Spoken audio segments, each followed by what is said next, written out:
Let me introduce you to the darknet. You're very likely to have heard of the term before. A darknet, also known as a dark web, is a general term for any encrypted overlay network that you can only access with specific types of software or authorization or protocols or ports. The term dark is used because it is dark or not visible to those that don't have those special tools, software and access.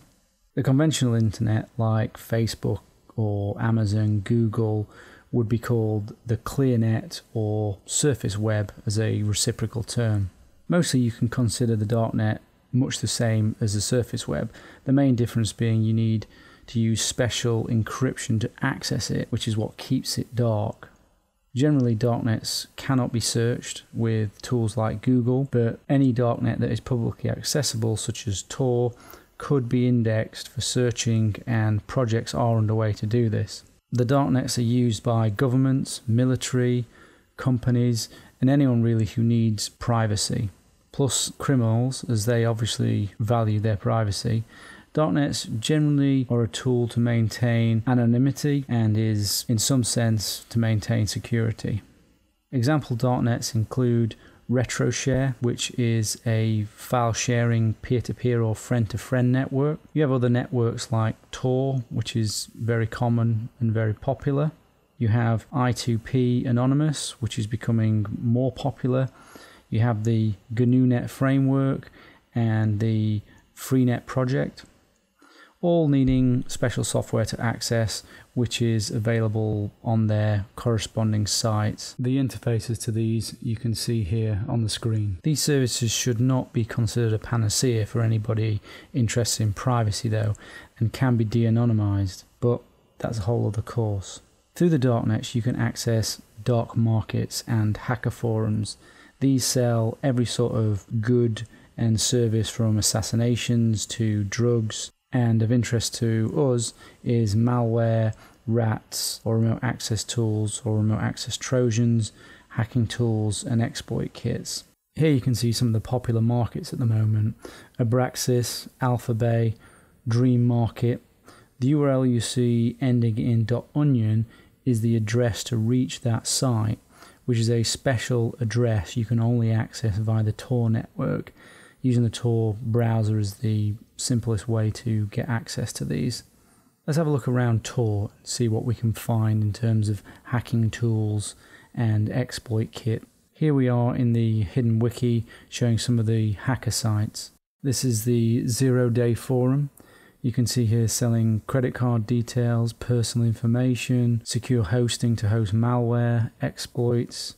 That's the Sphinx banking Trojan that would be packed into another program you might download. The Trojan is designed specifically to target bank account details. It will target specific banks as well that it has found to have some sort of useful way to harvest and access the user account details. Here, PayPal accounts for sale that will have been stolen from hack machines. Software to help with carding. Carding is another term for stealing or using credit card details. How to transfer money anonymously, hacking tools, exploits. Here, this is the black hole exploit kit. There's the stage fright exploit where you can send picture messages to an Android phone to take it over. Still millions of phones are vulnerable. Let's give you an example of how these exploit kits and hacking tools might work in the real world. So back to our entrepreneur hacker. He's bought himself an exploit kit from one of these sites, or perhaps he's managed to acquire one free somewhere. He has also bought services from a hacker that has given him access to a hacked site. So he can now upload his exploit kit code onto that website. You or I or someone else unknowingly visit this website. If you are up to date with your patches and you have other good security controls, then the exploit won't work, which is a lot of what we're going to go through in this course on how to stop those sorts of things happening. If you are unpatched or you have poor security, or in the worst case scenario, he has a 0-day exploit, then you could be compromised. Again, with correct security practice, you can still be protected against that. If you don't have solid security, the exploit is very likely to get access to your machine. From there, he installs a rat to control what the machine does for him. This you can see here is the admin interface for a rat called Snake Rat, which is popular at the moment. So is looking for files that's on the victim machine, looking at the desktop, can access the webcam, can steal or harvest passwords, bank account details, personal information, etc. Here you can see other types of goods and services that are available in the dark market. Everything from initial access tools, so the exploit kits that we've talked about, 0-day vulnerabilities, payload parts and features. These are packers, crackers, binders, obfuscators. These are the tools used to create malware that the antiviruses cannot pick up. And you've got all sorts of things: botnets for sale, hackers for hire, DDoS services, etc., etc. You can see here that the number of exploit kits are exponentially growing. And here's another interesting list. This shows the cost for exploit kits over the years and how the costs have evolved.